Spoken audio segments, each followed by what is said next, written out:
O ar-condicionado zumbia no 18º andar de um edifício comercial no coração do Rio de Janeiro, onde Felipe Duarte comandava sua empresa de investimentos. Aos 35 anos, ele era o retrato da ambição bem-sucedida. Ternos sob medida, uma coleção de carros de luxo na garagem subterrânea e uma vista espetacular da Baía de Guanabara. Mas naquela noite, enquanto a cidade brilhava em tons de neon lá embaixo, Felipe não estava analisando gráficos ou fechando contratos. Ele estava observando, quase sem piscar, a figura de uma mulher que limpava o chão de mármore do escritório. Júlia Mendes, 30 anos, movia-se com a precisão de quem já havia repetido aqueles gestos centenas de vezes. O uniforme cinza desbotado pendia solto em seu corpo esguio, e os cabelos escuros estavam presos em um coque desalinhado. Ela empurrava o carrinho de limpeza em um ritmo quase melódico, o som das rodas reverberando pelo ambiente vazio. Felipe, recostado em sua cadeira de couro, girava uma caneta entre os dedos, mas não escrevia nada. Seus olhos seguiam cada movimento dela, intrigado por um interesse que ele não sabia explicar. Ele não costumava notar as pessoas que trabalhavam nos bastidores de sua rotina. Motoristas, recepcionistas, seguranças. Todos eram peças de um sistema que sustentava seu estilo de vida. Mas Júlia era diferente. Talvez fosse o jeito que ela respirava fundo ao terminar cada tarefa, como se carregasse um peso invisível. Ou o franzir de testa, enquanto lutava contra uma mancha teimosa na mesa de reuniões. Havia uma história ali, ele pensou. E pela primeira vez em muito tempo, Felipe sentiu curiosidade. Naquela noite, ele quebrou o protocolo. Em vez de sair direto para seu apartamento no Leblon, ficou até mais tarde, fingindo revisar planilhas no notebook. Quando Júlia passou perto de sua mesa, ele pigarreou. "Você sempre trabalha até tão tarde assim?" A voz dele cortou o silêncio, grave e inesperada. Júlia parou, o pano de limpeza pendurado na mão, e virou-se lentamente. Seus olhos escuros o encararam por um instante, hesitantes, antes de responder. "Só quando o serviço exige, senhor." A resposta foi seca, mas havia algo na entonação. Um sotaque sutil, talvez do interior, que o fez insistir. "E onde você mora?" "Deve ser complicado voltar para casa a essa hora." Júlia hesitou, como se ponderasse cada palavra. "Perto o suficiente," respondeu, voltando ao trabalho. Felipe esboçou um leve sorriso, intrigado com a muralha invisível que ela erguia. Ele não sabia por quê, mas queria escalá-la. Mas o que Felipe não sabia, e Júlia guardava como um segredo entalhado na alma, era que suas vidas já estavam conectadas por um fio invisível. Anos atrás, num Brasil de estradas empoeiradas e promessas quebradas, uma decisão tomada pela família Duarte havia mudado o curso da existência de Júlia. E agora, naquele escritório reluzente, o passado começava a espreitar pelas frestas, pronto para se revelar. O elevador apitou ao chegar ao térreo e Júlia ajustou a mochila nas costas, saindo para Meide para a noite abafada do Rio de Janeiro. Ela não viu Felipe observando da janela lá em cima, mas sentiu um arrepio. Algo estava começando, e ela temia não poder escapar. O sol nascia sobre o rio, tingindo de laranja os prédios amontoados e a neblina que pairava como um véu. Felipe estacionou o BMW em sua vaga exclusiva, o som do motor ecoando na garagem subterrânea da empresa. Ele subiu ao escritório com um café na mão, mas sua mente não estava nos números que o esperavam. Estava em Júlia. O arquivo do RH, entregue na noite anterior, era magro. Júlia Mendes dos Santos, nascida em Itaperuna, interior do Rio, sem registros de família ou referências anteriores. Um vazio que só aumentava o mistério. Enquanto isso, Júlia enfrentava-te amanhã em Campo Grande. um bairro de ruas estreitas e casas apertadas. O som de uma TV ligada misturava-se ao latido de cães e ao barulho de crianças correndo para a pré-escola. Ela preparava um pão na chapa na cozinha pequena, o cheiro de manteiga derretida, trazendo um conforto efêmero. Dona Marta, a dona da casa onde Júlia alugava um quartinho, apareceu na porta. "Você tá muito quieta hoje, menina. Tá pensando em quê?" Júlia deu de ombros, o olhar perdido na chama do fogão. "No trabalho", respondeu, mas não era toda a verdade. Dona Marta, uma mulher de pele curtida pelo sol e mãos calejadas de anos lavando roupas no tanque, era o mais próximo que Júlia tinha de família. Viúva de um pedreiro, ela vivia de alugar quartos e vender marmitas no bairro. "Cuidado com esses ricos, Júlia", alertou enquanto pegava uma vassoura. "Eles só enxergam a gente quando querem alguma coisa." Júlia assentiu, mas não respondeu. Ela sabia disso melhor do que ninguém. No escritório, Felipe passou o dia entre reuniões, mas suas pausas eram preenchidas por pensamentos sobre Júlia. Ele a observava agora, enquanto ela limpava as janelas com movimentos firmes, como evitava cruzar olhares com os outros funcionários. Havia uma dignidade em sua postura que contrastava com o uniforme surrado. Ele decidiu agir. No fim do expediente, chamou-a até sua sala. "Júlia, você já pensou em fazer algo além disso?" perguntou, apontando vagamente para o carrinho de limpeza. Ela franziu a testa, desconfiada. "O senhor está me oferecendo um emprego ou está querendo saber da minha vida?" A ousadia a surpreendeu, e ele riu. Talvez os dois. Júlia não sorriu de volta. Ela sabia que homens como ele, nascidos em berço de ouro, com sobrenomes que abriam portas, não entendiam o peso de cada degrau que ela subira sozinha. Seu passado em Itaperuna não estava no arquivo dele. A casa de taipa que desmoronara numa chuva de verão. O pai que desaparecera com as economias da família. A mãe que falecera de pneumonia num hospital público lotado. Júlia chegara ao Rio aos 18 anos, trazendo uma mochila e a promessa de sobreviver. O trabalho de faxineira não era um sonho, mas um escudo.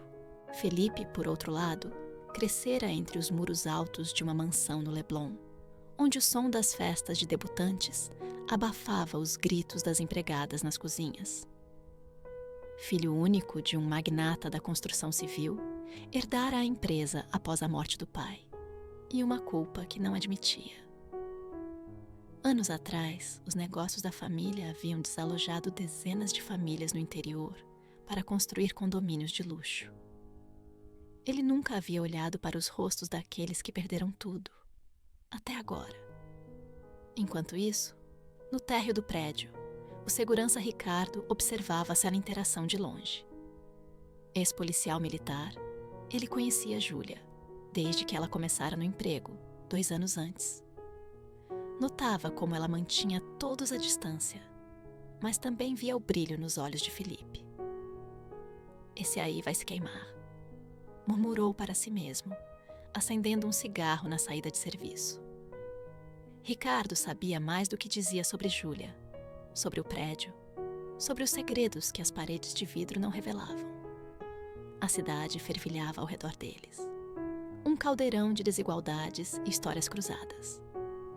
O Rio de Júlia era feito de ônibus lotados e promessas quebradas. O de Felipe, de iates e contratos milionários. Mas algo os atraía um para o outro, como a batida do samba que ecoava nas ruas, conectando o que o dinheiro separava. Os dias seguintes no escritório passaram como uma dança cautelosa. Felipe encontrava pretextos para ficar até tarde, ajustando relatórios ou revisando contratos que não precisava realmente revisar. Júlia, por sua vez, mantinha a rotina, mas agora sentia o peso do olhar dele. Não era a primeira vez que um homem a encarava, mas havia algo diferente em Felipe. Uma mistura de curiosidade e insistência, que a deixava inquieta. Numa quarta-feira chuvosa, enquanto o trânsito travava as ruas do Rio, Felipe tomou coragem. Júlia, deixa eu te levar para casa hoje. Tá um dilúvio lá fora, disse, apontando para as janelas embaçadas. Ela hesitou, o carrinho de limpeza entre eles como uma barreira. Não precisa, senhor. Eu pego o ônibus. Mas a chuva engrossava e o trovão que ecoou no céu a fez ceder. Minutos depois, ela estava no banco do passageiro do BMW, as mãos trêmulas no colo, o cheiro de couro novo contrastando com o uniforme molhado. A viagem foi silenciosa no início. Felipe tentou puxar conversa perguntando sobre o trabalho, mas as respostas de Júlia eram curtas, quase frias. Até que ele mudou de abordagem. Você já pensou em estudar, fazer um curso? Sei lá, mudar de vida? Júlia virou o rosto para ele, os olhos frios. E o senhor acha que eu não penso nisso todo dia? Que eu gosto de limpar chão para gente como você? A acidez na voz dela o calou por um instante, mas ele insistiu. Então por que não faz? Eu poderia ajudar. A oferta ficou no ar, mas Júlia não respondeu. Em vez disso, olhou pela janela, onde as luzes dos faróis refletiam nas poças d'água. Ela sabia que a ajuda de homens como ele vinha com correntes invisíveis. Já tinha visto isso em Itaperuna com a prima que aceitara favores de um empresário e pagara um preço alto demais. Mas algo em Felipe, talvez a sinceridade desajeitada, a fez hesitar em descartá-lo por completo. No dia seguinte, o clima no escritório mudou. Felipe começou a deixar bilhetes para Júlia. Um café pago na cantina, um vale-transporte extra. Pequenos gestos que ele achava gentis, mas que ela recebia com desconfiança. Ricardo, o segurança, notou tudo. Entre uma tragada e outra no intervalo, ele a puxou de lado. Cuidado com esse ricaço, Júlia. Ele tá te cercando como quem cerca um terreno antes de construir um shopping. Ela riu, mas o aviso ficou martelando na cabeça. Enquanto isso, Felipe enfrentava seus próprios dilemas. Durante uma reunião com os acionistas, a mãe de Felipe, Dona Beatriz, apareceu de surpresa.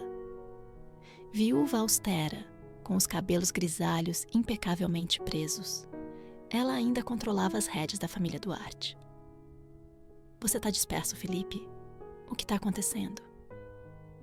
Component Placement perguntou, os olhos afiados como facas. Ele desconversou, mas Beatriz não era mulher de aceitar meias respostas. Ela mandou investigá-lo e logo soube das noites extras no escritório e de Júlia. A tensão cresceu quando Júlia, numa noite, encontrou uma foto antiga no lixo da sala de Felipe. Era uma imagem amarelada de uma família em frente a uma casa simples, com um carimbo da empresa Duarte no verso. Algo naquelas faces a fez congelar. Ela guardou a foto na mochila, o coração disparado. Horas depois, em casa, comparou-a com um recorte que mantinha em um envelope velho. A mesma casa, a mesma família, a dela, antes de tudo ruir. Felipe, sem saber, continuava sua aproximação. Convidou Júlia para jantar, insistindo que era só uma conversa. Quero te conhecer de verdade, disse com um sorriso que quase a desarmou. Ela aceitou, mas não por ele, por si mesma. Precisava entender o que aquela foto significava e como o homem à sua frente podia estar ligado ao dia em que sua vida desmoronara. O jantar aconteceu numa sexta-feira, num restaurante discreto no centro, longe dos olhos curiosos do escritório. Felipe escolheu uma mesa ao fundo, onde as luzes amareladas criavam sombras suaves. Júlia chegou com a mesma roupa que usava fora do trabalho, o cabelo solto caindo sobre os ombros. Ele pediu um vinho caro. Ela, um refrigerante. Não bebo, disse seca quando ele insistiu.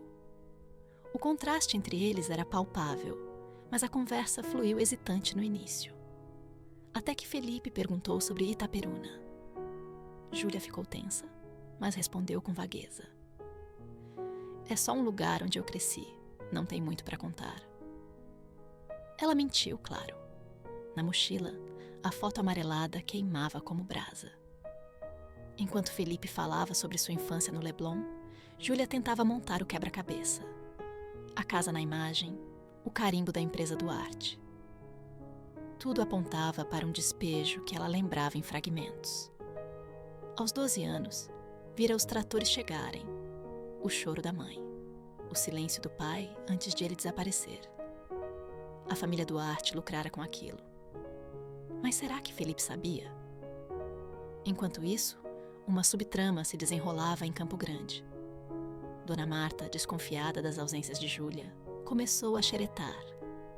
Encontrou o envelope com o recorte da foto e, com a ajuda de um vizinho que trabalhava na prefeitura, descobriu mais. A propriedade em Itaperuna fora vendida a preço de banana após o despejo. Parte de um esquema imobiliário que enriquecera os Duarte. Essa menina tá metida com o diabo, murmurou Marta, decidida a confrontá-la. Mas o tempo corria contra ela. Júlia estava cada vez mais envolvida com Felipe. No escritório, Ricardo, o segurança, também tinha seus próprios planos. Ele guardava um segredo. Anos atrás, como policial, investigara irregularidades nos negócios da família Duarte, mas fora afastado do caso por pressão política. Ver Felipe rondando, Júlia reacendeu sua antiga raiva. Ele começou a seguir os dois, anotando horários, tirando fotos com o celular. Se esse cara machucar ela, eu acabo com ele. Prometeu a si mesmo, o cigarro tremendo entre os dedos. A pressão temporal apertava. Felipe recebia telefonemas cada vez mais insistentes de Dona Beatriz, que descobrira o jantar pela investigação. Você tá brincando com a reputação da família por causa de uma faxineira? Swingou ela numa ligação. Felipe desligou o telefone, mas a dúvida o corroía. Ele gostava de Júlia, mais do que gostaria de admitir, mas as palavras da mãe ecoavam como um aviso. E Júlia, por sua vez, sentia o cerco se fechar. Dona Marta a pressionava em casa. Ricardo a observava no trabalho. E a foto na mochila parecia gritar por respostas. Numa noite, após o expediente, Júlia ficou sozinha no escritório. Aproveitou para vasculhar a sala de Felipe. Encontrou uma pasta antiga trancada num gaveteiro, mas o som de passos a fez parar. Era Ricardo que a pegou no flagra. O que você está fazendo, Júlia? Zrenia perguntou, o tom duro. Ela gaguejou, mas a honestidade venceu. Procurando a verdade sobre ele, sobre mim. Ricardo hesitou, então baixou a voz. Eu sei coisas que você não imagina, mas é perigoso. Para com isso antes que seja tarde. A interação deixou Júlia abalada, mas também mais determinada. Ela precisava confrontar Felipe, mas o jantar seguinte foi interrompido por um imprevisto. Dona Beatriz apareceu no restaurante, o rosto uma máscara de fúria. Você, disse apontando para Júlia. Não tem lugar aqui. Felipe se levantou, defendendo-a, mas a cena terminou em gritos e olhares curiosos dos outros clientes. Júlia saiu correndo, a mochila balançando nas costas, o coração disparado. As subtramas convergiam para o conflito principal. Dona Marta preparava-se para revelar o que sabia. Ricardo planejava expor os podres dos Duarte. E Dona Beatriz movia peças para afastar Júlia de vez. No centro de tudo, Júlia e Felipe enfrentavam um amor nascente, ameaçado por segredos que não podiam mais ficar enterrados. A noite após o confronto no restaurante deixou Júlia em pedaços. Ela caminhou pelas ruas do centro, o barulho dos bares abafando o tumulto em sua cabeça. A voz de Dona Beatriz ainda ecoava. Você não tem lugar aqui. Mas o que a machucava mais era o olhar de Felipe, dividido entre defendê-la e ceder à mãe. Chegando em casa, encontrou Dona Marta esperando na porta do quartinho. O envelope com o recorte na mão. Me explica isso, Júlia, exigiu o tom firme. Sem saída, Júlia desabafou. A foto, as memórias do despejo, a suspeita sobre os Duarte. Marta ouviu em silêncio. Então pegou o celular. Você precisa saber de tudo antes de ir mais fundo nisso. Enquanto isso, Felipe voltava para seu apartamento no Leblon, o BMW cortando a cidade em alta velocidade. A discussão com a mãe o deixara furioso, mas também confuso. Ele ligou para Júlia, mas ela não atendeu. Algo estava errado. Ele sentia. Decidiu ir até Campo Grande no dia seguinte, mas o destino tinha outros planos. Naquela mesma noite, Ricardo, o segurança, apareceu na portaria do prédio dele. A gente precisa conversar, disse, o rosto tenso. Felipe, exausto, deixou-o entrar, sem imaginar o que estava por vir. O ponto de virada aconteceu às 11 da noite, quando Dona Marta levou Júlia até um bar simples em Campo Grande. Lá, um homem grisalho aguardava. João, o vizinho que trabalhara na prefeitura. Ele abriu uma pasta amarelada sobre a mesa, o som das folhas virando quase abafado pelo samba ao fundo. Olha aqui, disse, apontando para um documento. Era um registro de compra da propriedade em Itaperuna, assinado por Roberto Duarte, pai de Felipe. Mas havia mais. A descoberta foi devastadora. João colocou o documento sobre a mesa, as mãos trêmulas. Júlia, isso vai além do que você imaginava. Eles não só tomaram sua casa, mas manipularam os registros de terra para encobrir tudo. Júlia segurava o papel, os dedos congelados. Minha mãe tentou lutar. Ela foi até a capital para denunciar, mas não voltou viva. O laudo oficial diz pneumonia, mas eu vi o corpo no IML. Tinha marcas. Alguém a silenciou. Era mais do que um despejo. Era uma conspiração. E os Duarte estavam no centro da trama. Enquanto isso, no apartamento de Felipe, Ricardo surgia com mais revelações. Ele espalhou uma pilha de fotos e documentos sobre a mesa. Eu investiguei seu pai anos atrás. Ele estava envolvido em operações para eliminar quem atrapalhasse os negócios. Você era criança, mas sua mãe sabia de tudo. Felipe empalideceu, os punhos cerrados. Você está mentindo. Ricardo, impassível, jogou outra foto na mesa. Era a mesma casa que Júlia encontrara, agora acompanhada de um relatório sobre a morte de uma mulher chamada Maria Mendes, a mãe de Júlia. Felipe se afastou, a vista turva. O skyline do Rio de Janeiro parecia sufocá-lo. Ele não queria acreditar, mas as peças finalmente se encaixavam. As advertências da mãe, o silêncio do pai sobre certos contratos, a culpa que ele sempre sentiu sem entender o motivo. Em Campo Grande, Júlia chegou em casa em estado de choque. Pegou a foto da mochila e a rasgou. Lágrimas silenciosas caindo sobre os pedaços de papel. Aquilo não era mais sobre um flerte ou um romance. Era sobre justiça. Na manhã seguinte, Felipe apareceu na casa de Júlia. O rosto cansado, as olheiras profundas. Eu sei de tudo, disse ele, e não vou fugir dessa vez. Júlia o encarou, os olhos ardendo de raiva. Você acha que um pedido de desculpas apaga o que sua família fez? Felipe balançou a cabeça. Não, mas eu posso te ajudar. Por você. Pela sua mãe. Para ele, trair a própria mãe era desafiar tudo que conhecia. Mas ele estava disposto. Júlia hesitou. A dor do passado confrontava a possibilidade de uma improvável aliança. O amor que surgira entre eles agora era um campo minado, mas talvez também fosse o caminho para essa redenção. A história já não era sobre um romance proibido. Agora, tudo girava em torno da verdade que ambos precisavam enfrentar. Na manhã seguinte, a tensão em Campo Grande era palpável. Júlia estava na porta de casa, braços cruzados, enquanto Felipe tentava explicar seu plano. Eu tenho acesso aos arquivos da empresa. Posso encontrar provas. E sua mãe? Ela vai permitir que você destrua tudo? Zrenia Júlia. Felipe respirou fundo. Ela não manda mais em mim. Mas ambos sabiam que Dona Beatriz não deixaria barato. E Júlia não foi trabalhar naquele dia. Ficou em casa, andando de um lado para o outro, os tacos rangendo sob seus passos.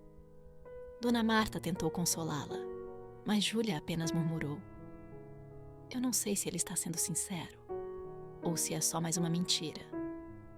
Enquanto isso, Felipe estava no escritório, trancado em sua sala, revirando arquivos antigos.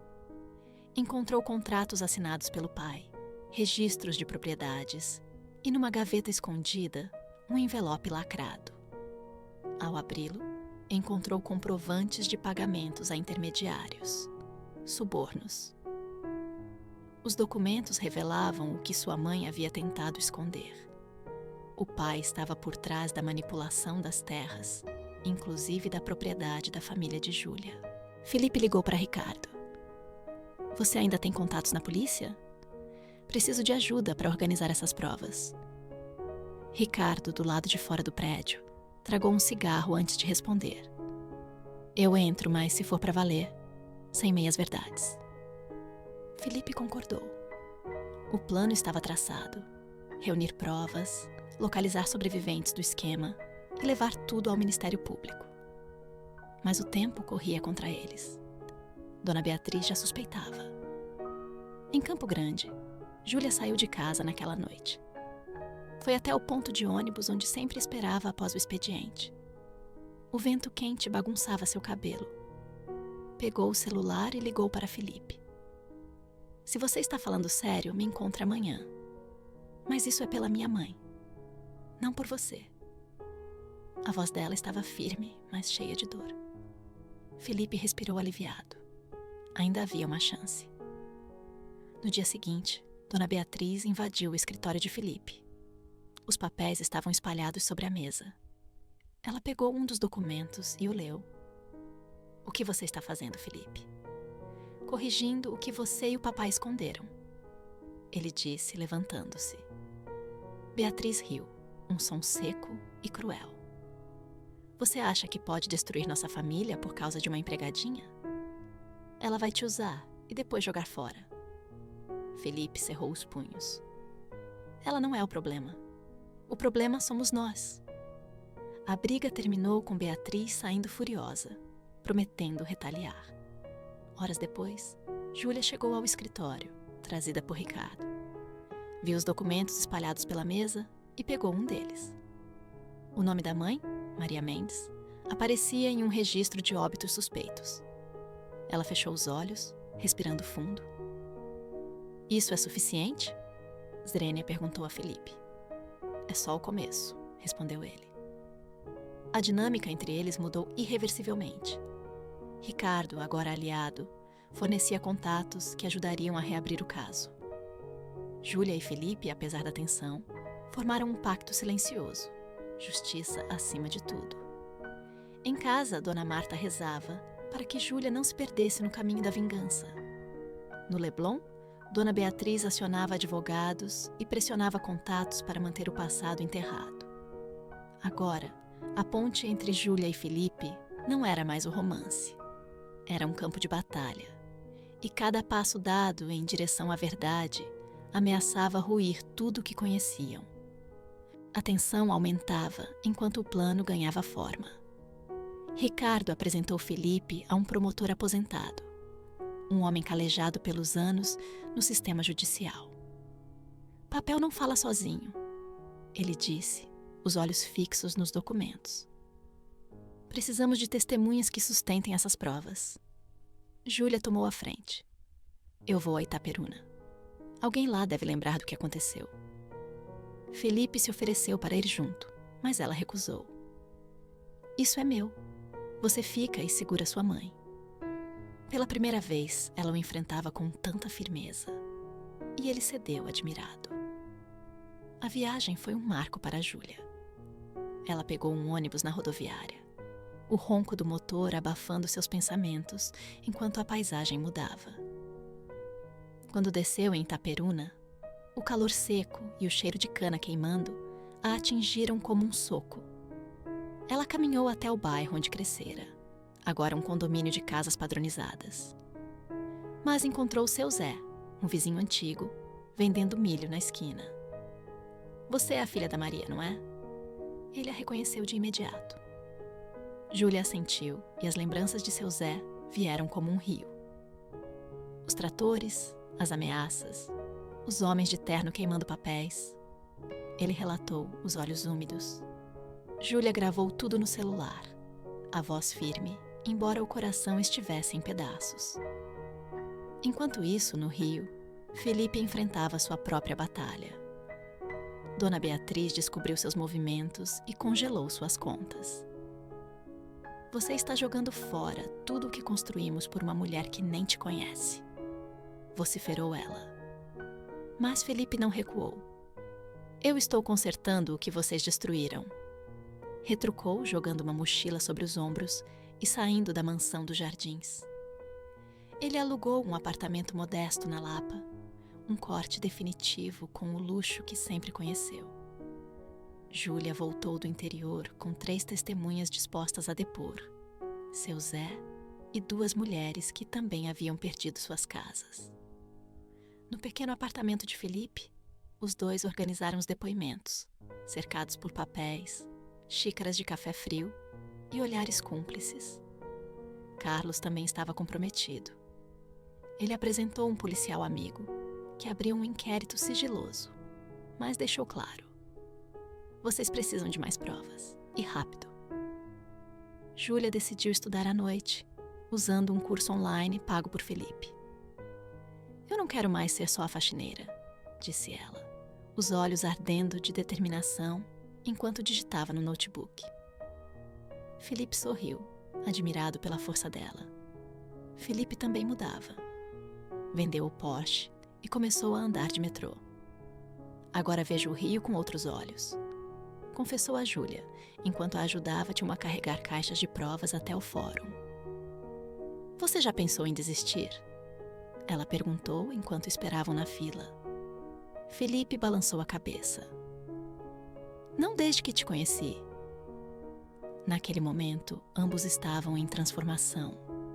E o amor que os unira agora era uma força que os mantinha firmes diante do caos.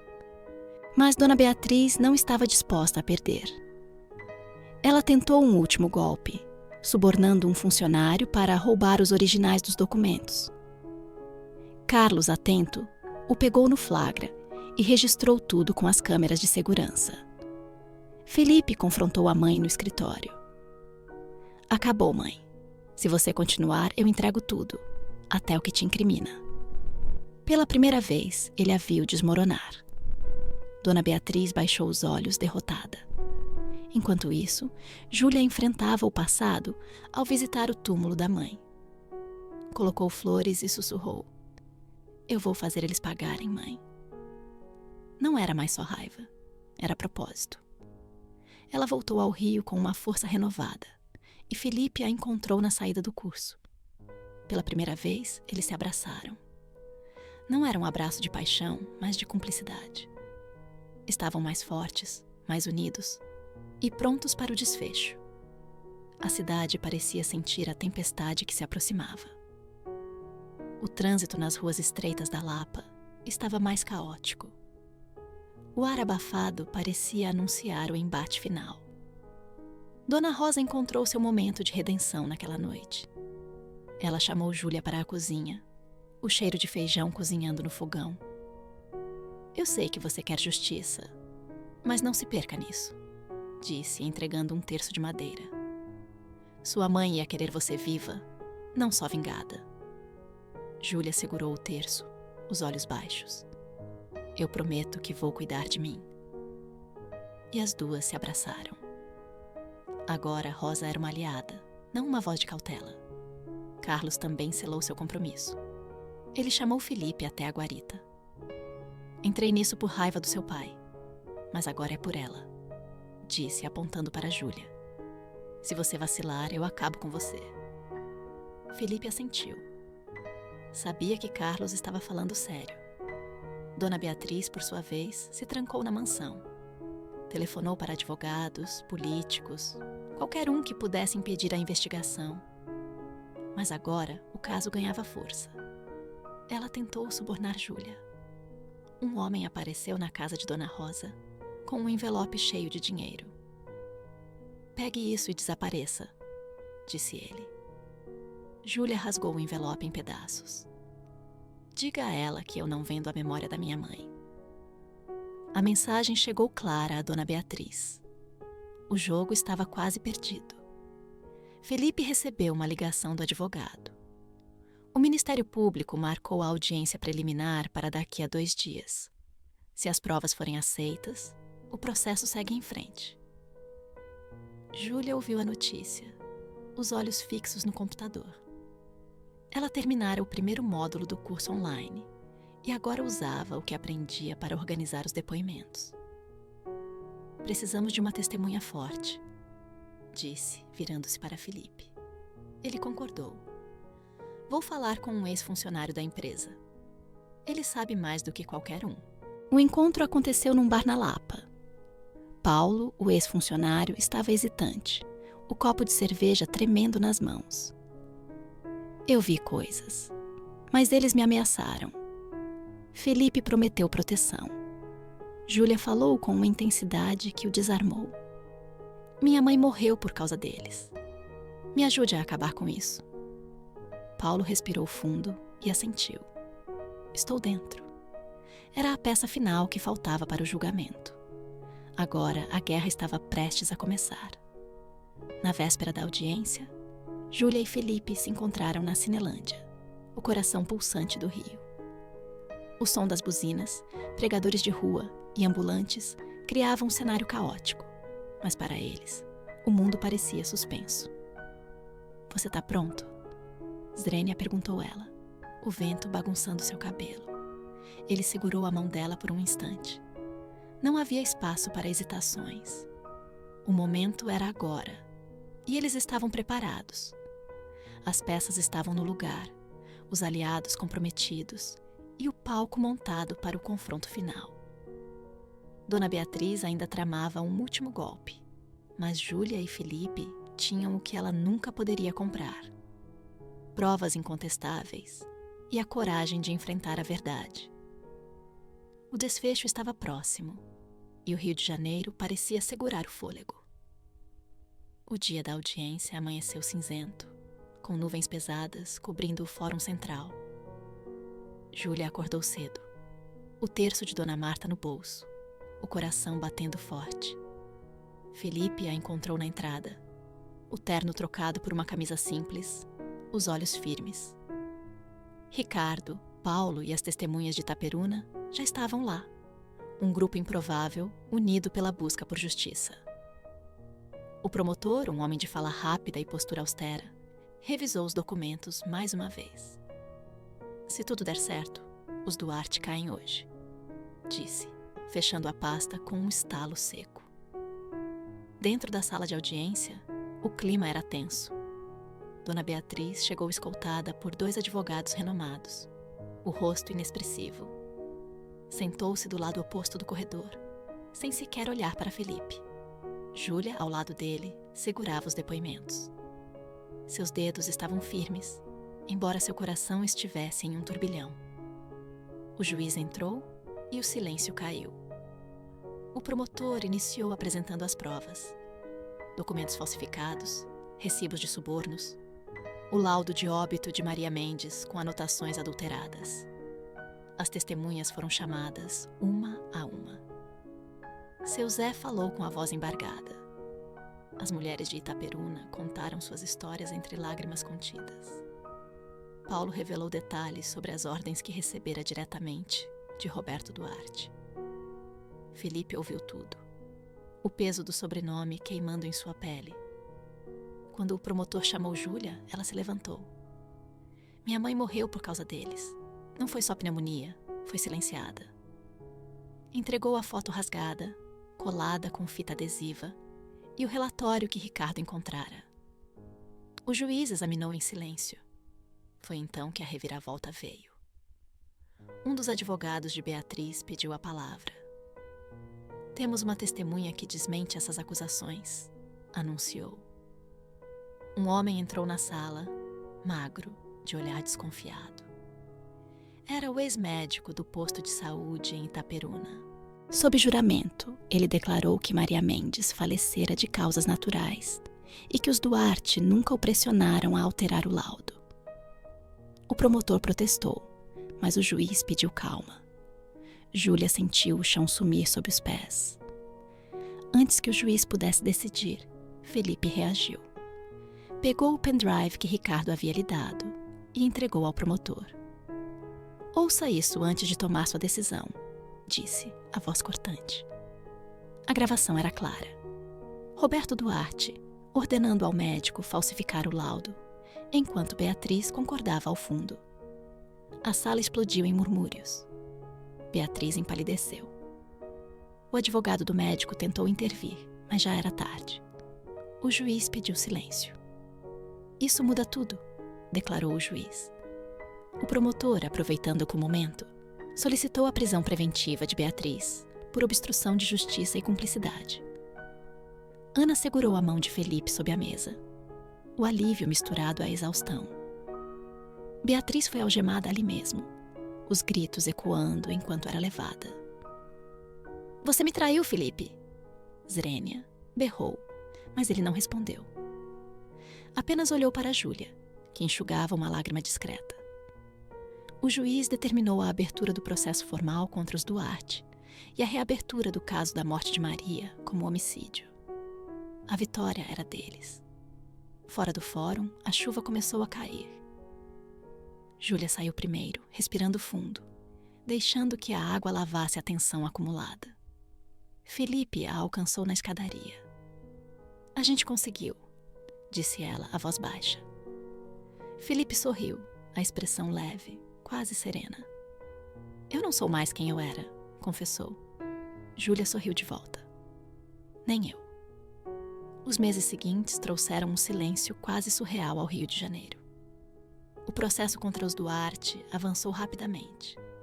Beatriz foi condenada a 12 anos por cumplicidade em homicídio e fraudes. Os bens da família foram confiscados para indenizar as vítimas.